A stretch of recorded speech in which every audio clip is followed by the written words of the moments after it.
देखो प्रश्न ये रहा ना। अब क्या था कि माना पता है ये इसका तो नहीं आयतन है। बेलन में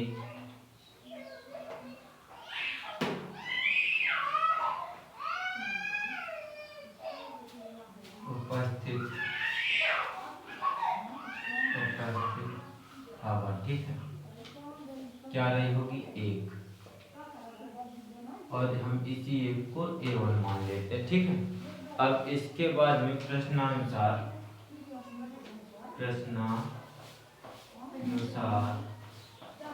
जब हम क्या कर दे रहे हैं, एक चौथाई निकाल दे रहे हैं, तो हवा ये थी, इसमें से एक चौथाई निकाल दे रहे हैं, तो 1/4 को घटा देंगे, तो ये आ जाएगा कितना? भिन्नों का उसमें माइनस में 1/1 माइनस का 1/4 आ जाएगा, लघुत्तम क्या? 4, ठीक है। 1 से 4 कटेगा, ये 1 से 4 कटेगा, 4 बार में ऊपर गुणा कर देगा, तो 1 के साथ 4 माइनस का माइनस, ये 4 से 4 कटेगा तो कितने बार में? एक बार में 1 को ऊपर गुणा कर देगा, तो 1 से क्या हो जाएगा? 3/4, ठीक है ना। क्या हो जाएगा? 3/4, और यही हो जाएगा A2, ठीक है। ये क्या हो जाएगा? A2। अब हवा निकला कितना, ये ज्ञात कर ले। तो हवा निकला कितना? हवा निकला, ठीक है। हवा निकला कितना? 1/4 मल्टीप्लाई 3/4, ठीक है। तो 3 एकड़ 3 और 3 चको 4 चको 16। यहाँ तक बात समझ में आ गई? आमने सामने गुणा भिन्न होगा, ठीक। अब इसके बाद में जो हवा निकला है, ये हवा निकला, ठीक है ना, इससे, ठीक।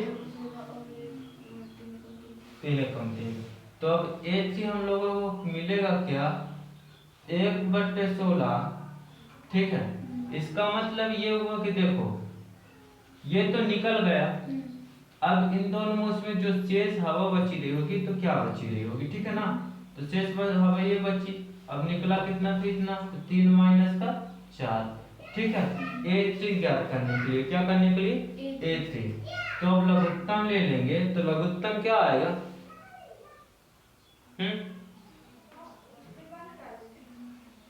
लघुत्तम इसमें आ जाएगा 16, क्योंकि देखो लघुत्तम पर बड़ी से बड़ी संख्या ली जाती, क्या? 16 और 4, 4 से काटोगे 4 4 को 16 और 4 एकड़ 4, फिर ये 4 से काटोगे 4 एकड़ 4 और 1 1, तो ये 4 4 को 16, ठीक है। 16 से 16 कटे कितने बार में? रुक जाओ, ये ऐसे नहीं लिखेगा, ये ऐसे लिखेगा, 3/4 माइनस का 3/16, ये ऐसे लिखेगा, ठीक है। तो आ जाएगा क्या लघुत्तम इसका? 16। 4 से 16 कटे कितने बार में? 4 से 16 कटेगा 4 बार में, ऊपर गुणा कर देगा तो 12, माइनस का 16 से 16 कटेगा 1 बार में, और ऊपर गुणा कर देगा तो 3, ठीक है ना। तो ये आ जाएगा 9/16, क्योंकि ये घट जाएगा, ठीक। अब इसके बाद में ये A3 हम लोगों को पता चल गया, क्या? A3, बस 3 पद ही हमको पता चल रहा है। इसके बाद में तो हम लोग कर सकते हैं कि नहीं कर सकते? तो D बराबर उसका डिफरेंस ज्ञात करना है, सर्वांतर। तो D बराबर सूत्र क्या होता है? A2 minus A1।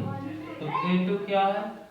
ये रहा A2, 3/4 माइनस A1 क्या रहा? ये 1।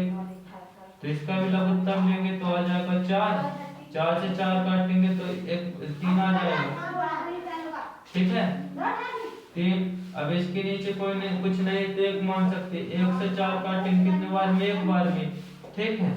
1 से 4 काटेंगे 4 बार में, और ऊपर गुणा करेंगे तो 4 ही आ जाएगा। इसको जब घटाएंगे तो माइनस का 1/4 आ जाएगा, ठीक है। अब जब D बराबर क्या होगा कि A3 माइनस A2 होगा, ठीक है। अब दूसरा सर्वांतर ज्ञात करना है, तो A3 का मान क्या है, ये है 9/16, 9/16 माइनस का A2 का मान क्या है 1/3/4। इसका भी लघुत्तम लोगे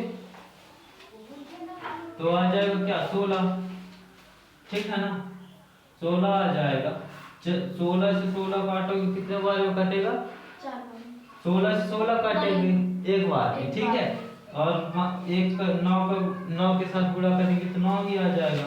माइनस का माइनस 4 से 4 काटेंगे कितने बार में, 16 से 4 से 16 काटेंगे 4 बार में, ऊपर गुणा करेंगे 12 आ जाएगा, ठीक है। तो ये क्या है, ये कट के आ जाएगा माइनस का 3/16, ये 16, ठीक है, क्योंकि बड़ी संख्या पे माइनस का चिन्ह है। अब देखो ये बताओ कि क्या ये जो रहा ये और ये, इन दोनों के बीच क्या बराबर का डिफरेंस है, नहीं। ये बताओ ये 1 माइनस का 1/4 है, ये क्या है माइनस का 3/16 है। तो ये क्या है D1, इसको मान लेते हैं D1 है, ये D2 है, ठीक है, ये D1 और D2। तो D1 बराबर नहीं है, ये बराबर नहीं है का चिन्ह होता D2, D1 बराबर नहीं है D2, तो ये क्या होगा, नहीं होगा, ठीक है ना, इसका आंसर नहीं होगा। पर इसमें 3/4 तो आ रहा है ना इसमें। अरे तो मतलब सर्वांतर बराबर नहीं आ रहा ना, ठीक है।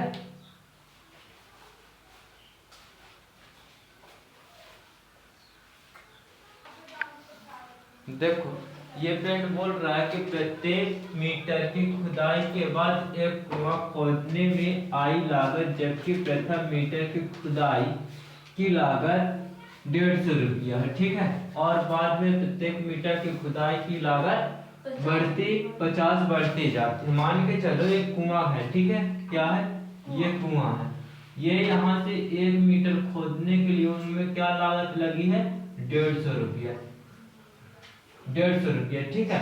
ये क्या लागत लगी 150 रुपया। अब इसके बाद में क्या बोल रहा है कि प्रत्येक मीटर मतलब हर एक मीटर पर 50 रुपये एक्स्ट्रा लगता जाएगा। कितने रुपए एक्स्ट्रा लगता जाएगा, 50 रुपया। तो ये बता रहा है कि सर्वांतर क्या होगा, ठीक है। तो इसमें लिख ले प्रथम मीटर की लागत, ठीक है, प्रथम मीटर की लागत बराबर क्या थी 150 मीटर, ठीक है। फिर दूसरे मीटर की लागत, दूसरे मीटर की लागत, ठीक है। इसमें क्या बोल रहा है, 1 मीटर को तो एक निश्चित है कि 50 रुपए ही लगे। दूसरे मीटर में क्या कह रहा है कि उसमें और 50 ऐड हो जाएगा, तो ये दूसरे मीटर का क्या निकल के आ जाएगा 200 रुपये, ठीक है। अब तीसरे का क्या निकल जाएगा, तीसरे मीटर का 250 निकल जाएगा, क्योंकि 200 तो लग गया। अब तीसरा मीटर का उसमें फिर से 50 ऐड हो जाएगा तो 250 हो जाएगा, ठीक है।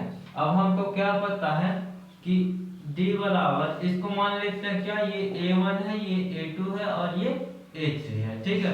तो D बराबर क्या होता है A2 माइनस का A1। तो A2 क्या है 200 है, 200 माइनस का 150, A1 150, इसमें क्या है 50, ठीक है। फिर क्या होगा D2 बराबर, ठीक, D2 बराबर होगा A3 माइनस का A2, ठीक है। तो A3 है 250 माइनस का और A2 है 200, इसमें भी क्या है 50, मतलब डिफरेंस जो आ रहा है सर्वांतर आ रहा है तो 50-50 का है, मतलब D1 बराबर है D2 के और D1 बराबर D2 का है, तो इसमें क्या होगा, यह समांतर श्रेणी पर होगा, ठीक है ना। यह क्या होगा, यह है समांतर श्रेणी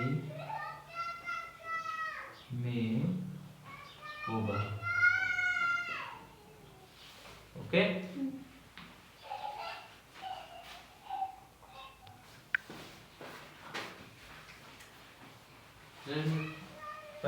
चौथा लिखा है कि खाते में प्रत्येक वर्ष मिश्र धन जबकि 10,000 रुपया है। ठीक है, 10,000 रुपया की राशि 8% वार्षिक की दर से चक्रवृद्धि ब्याज पर जमा की जाती है। ठीक है ना, ये प्रश्न बोल रहा है। अब देखो पहले वर्ष की जो हो रही होगी क्या राशि, तो क्या रही होगी 10,000। ठीक है, जो कि A1 होगी। ठीक है, पहले वर्ष की राशि बराबर जो 8% वो ब्याज है। हाँ, 8% वार्षिक दर के रूप उसमें से। ठीक है, कितना होगा 10,000 होगा। ठीक, अब क्या बोल रहा है, चक्रवृद्धि ब्याज पर जमा करते हैं। ठीक है ना, ये मार्कर चल नहीं रहा है मेरा।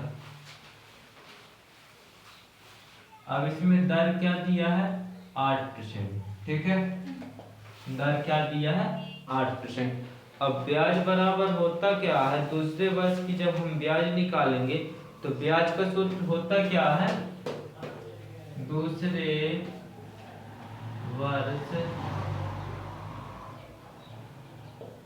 वर्ष की ब्याज बराबर होता है मूलधन गुणे दर गुणे समय बटे 100। ठीक है, क्या होता है मूलधन गुणे दर गुणे समय बटे 100।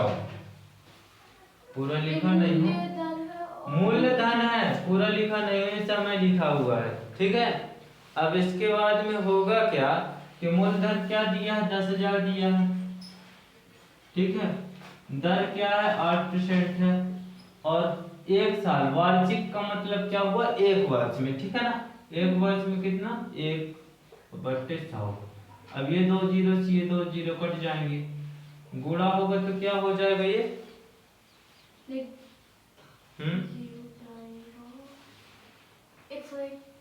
काहे का 101 800 नहीं हो जाएगा ये। 100 में 8 का 100 से 8 का गुणा हो जाएगा 1 के साथ एक, तो ये 800 निकल आया। अब देखो ये दूसरे वर्ष की ब्याज हो गई, लेकिन जब तीसरे वर्ष का हम लोग क्या निकालेंगे, ब्याज निकालेंगे तो चक्रवृद्धि ब्याज बोला। क्या बोला, चक्रवृद्धि ब्याज, साधारण ब्याज नहीं बोला। तो क्या होता है कि पहले वर्ष की मूल राशि और दूसरे वर्ष की ब्याज ये दोनों आपस में जुड़ जाती हैं, तो तीसरे वर्ष की क्या हो जाएगा मूलधन। ठीक है, तो हो जाएगा इसमें क्या दूसरे वर्ष का मूलधन। ठीक है, बराबर 10,000 प्लस का 800, तो बराबर ही क्या हो जाएगा 10,800 हो जाएगा।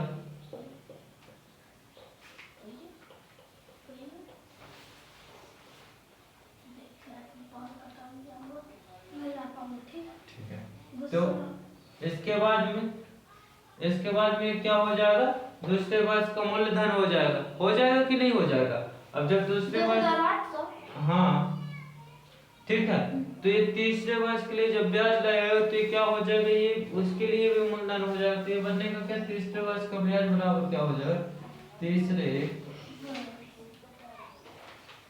ये देखो ये मूलधन हुआ तो इसको A2 भी मान लो, इसको क्या मान लो A2 के बराबर मान लो, और ये हो जाएगा A3 तीसरे वर्ष का ब्याज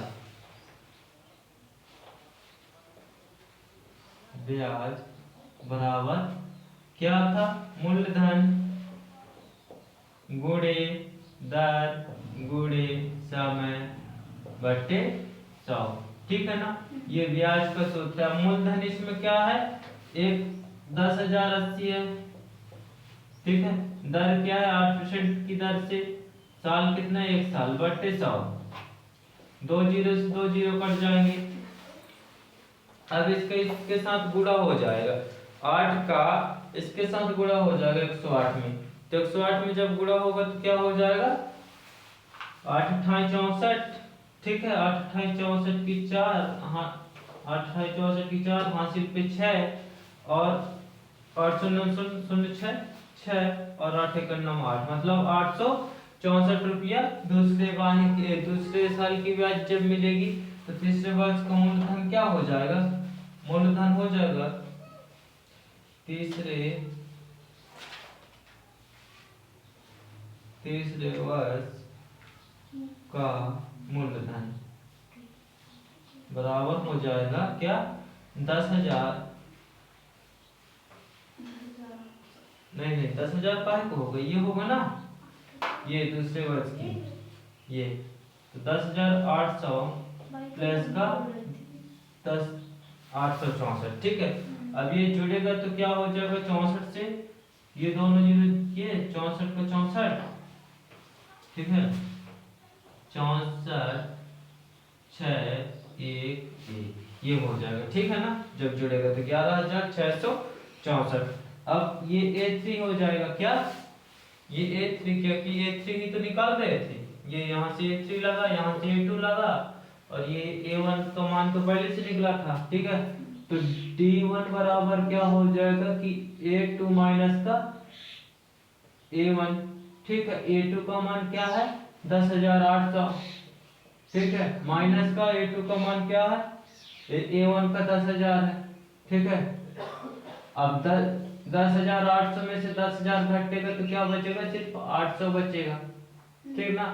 अब D2 का मान क्या है कि A3 माइनस का A2, अब A3 का मान क्या है? 11,664, ये ठीक, 11,664 माइनस का, अब ये क्या होगा?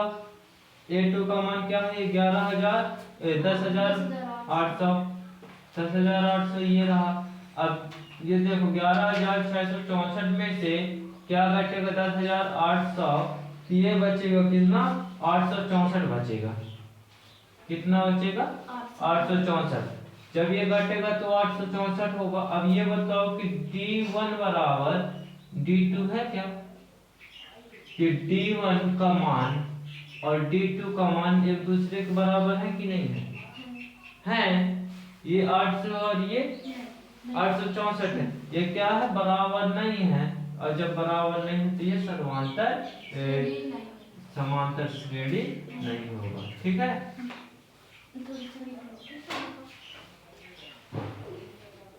समांतर श्रेणी नहीं होगा, नहीं होगा, ठीक है। क्या मतलब